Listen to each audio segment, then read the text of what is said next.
स्वागत है आपका हिस्ट्री विद के में। आज हम लोग मैनर व्यवस्था के बारे में जानेंगे। आप लोगों ने जागीरदारों के बारे में, जमींदारों के बारे में सुना होगा।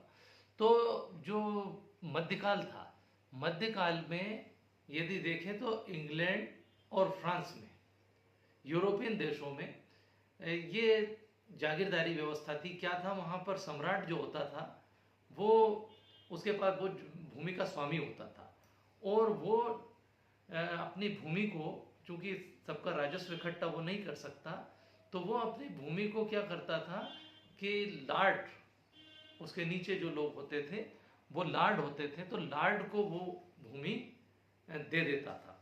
अब ये जो लार्ड थे ये जागीरदार कहलाते थे। तो यहाँ हम बात कर रहे हैं मैनर व्यवस्था की।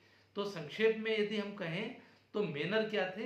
मैनर एक प्रकार के उन जागीरदारों या लार्ड के रहने के निवास थे और इनकी तुलना वर्तमान में हम फार्म हाउस से कर सकते हैं। यदि हम फार्म हाउस को देखें तो वो उस तरह के लार्ड या ये जो जागीरदार होते थे उनके निवास स्थान थे, उनको मैनर कहते थे।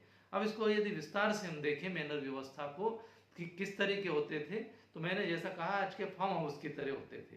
इनके पास काफ़ी सारी खेती थी, काफ़ी ज़मीनें होती थी और बड़े और छोटे लार्ड होते थे ये।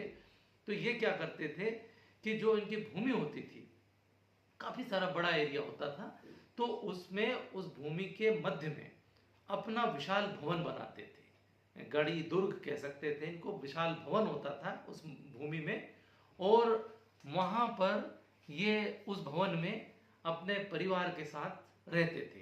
तो अब वहाँ क्या क्या सुविधाएं होती थी कि जो मैनर होता था या भवन होता था वो एक बीच में होता था, जमीन के या उनके खेत वगैरह जो थे उनके मध्य में इसको बनाते थे और इसमें काफ़ी भव्य होता था, ये बड़ा होता था। इसमें एक देखेंगे क्या क्या सुविधाएं थी, पहले इसकी बात कर लें। तो एक मैनर हाउस के अंदर एक बहुत बड़ा हॉल होता था जहां वो जलसे पार्टियां वगैरह उनकी होती रहती थी और आगे चल कर के अंदर की तरफ और ऊपर की तरफ इनके परिवार के रहने के कमरे बने हुए थे, मकान बने हुए थे और इसी में एक जागीरदार का न्यायालय होता था। वहाँ पर उनके न्यायालय के अलावा चर्च होती थी इस मैनर में और इसके साथ साथ बाग बगीचे होते थे। अच्छा बगीचा है वहाँ पर, बाग वगैरह होता था।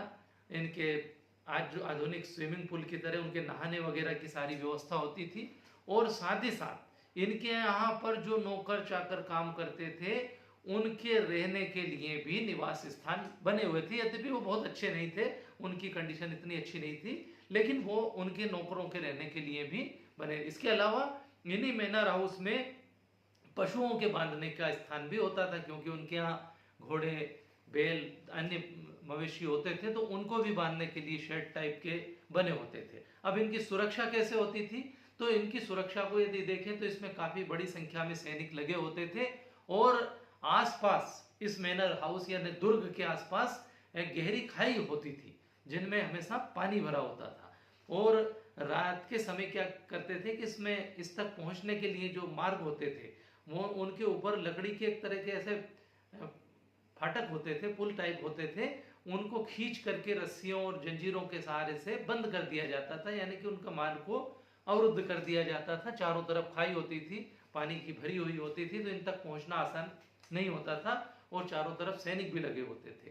तो इनका जो जीवन था बहुत ही मौज का था, अच्छा था और इसमें रहने वाले जो मजदूर थे वो बड़े ही गरीबी का जीवन जीते थे। तो मैनर हाउस एक तरह से हम कह सकते हैं कि जागीरदारों के लार्ड के निवास स्थान थे जहां पर वो समस्त सुख सुविधाओं के साथ में रहते थे। यदि आपने 80-90 के दशक की कोई फिल्में देखी होगी, विशेष रूप से जागीरदारों की हिंदी मूवी देखी होगी, तो जागीरदारों की और डाकुओं की कोई फिल्में देखी होगी, तो उसमें आपने देखा होगा जागीरदारों का कि उनका एक निवास स्थान है। अगर यदि हम कहें तो अमिताभ की आज का अर्जुन देखी होगी, तो उसमें किस तरह से जो वहाँ जागीरदार है उनका एक गांव से अलग एक निवास स्थान है, किस तरह की सुरक्षा है। बंटवारा फिल्म आप देखेंगे या और भी कोई जागीरदारों के निवास देखेंगे तो वो सारी सुख सुविधाएं लगभग उस तरह की हमें नजर आती है। तो वो यूरोप में उनको मैनर हाउस बोलते थे और ये सिस्टम मैनर व्यवस्था कहलाती थी। तो संक्षेप में यदि देखें तो मैनर जो होते थे वो जागीरदारों के निवास स्थान थे और आधुनिक फार्म हाउस की तरह थे, जैसे आधुनिक फार्म हाउस होते हैं ठीक उस तरह के होते थे। आशा है मेरे इस वीडियो से आज आपको पूरा मैनर व्यवस्था क्या थी या मैनर हाउस क्या होते थे ये समझ में आ गया होगा। यदि वीडियो अच्छी लगे तो प्लीज़ इसे लाइक करें, शेयर करें। Thank you very much.